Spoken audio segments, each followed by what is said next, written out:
After delivery ഒരു new മദറിനെ സംബന്ധിച്ച് അവർ ഒരുപാട് ട്രോമ സ്റ്റേജിലൂടെ ആയിരിക്കും കടന്നു പോയിട്ടുണ്ടാവുക.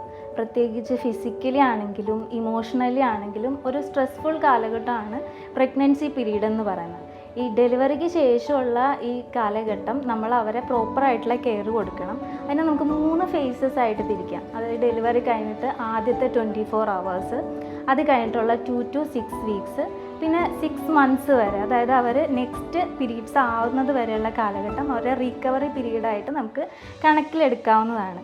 ഈ സമയത്ത് അതായത് മെയിനായിട്ടും ഡെലിവറിക്ക് ശേഷം ദഹനശക്തി വളരെ കുറവായിരിക്കും, മെറ്റബോളിസം ഒക്കെ വളരെ ലോവറായിരിക്കും. അപ്പോൾ പെട്ടെന്ന് ദഹിക്കണ ആഹാര സാധനങ്ങൾ കഴിക്കാനും ബാലൻസ്ഡ് ആയിട്ടുള്ള ഒരു ഡയറ്റ് ഫോളോ ചെയ്യാൻ വേണ്ടിയിട്ടും ശ്രദ്ധിക്കണം.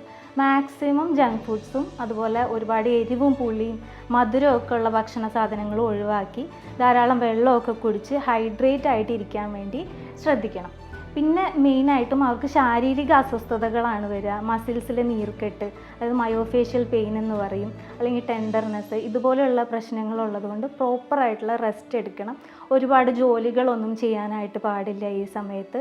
പിന്നെ ഫീഡിങ്ങിൻ്റെ പോസ്ചർ, ഒരു കംഫർട്ടബിൾ ആയിട്ടുള്ള പോസ്ചറിൽ ഇരുന്ന് വേണം അമ്മ കുഞ്ഞിനെ ഫീഡ് ചെയ്യാൻ വേണ്ടിയിട്ട്. അതുപോലെ ഉറങ്ങുന്ന സമയത്തുള്ള പോസ്ചർ, സ്പൈൻ നല്ല സ്ട്രെയിറ്റ് ആയിട്ട് വെക്കണം. ഇല്ലെങ്കിൽ ഭാവിയിൽ ലോ ബാക്ക് പെയിൻ ഒക്കെ വരാനുള്ള സാധ്യത വളരെ കൂടുതലാണ്. പിന്നെ അബ്ഡോമിനൽ ബാൻഡേജിങ് ചെയ്യാം. നമുക്കിപ്പോൾ മാർക്കറ്റിൽ കോട്ടൺ ബാൻഡേജസ് ഒക്കെ അവൈലബിൾ ആണ്.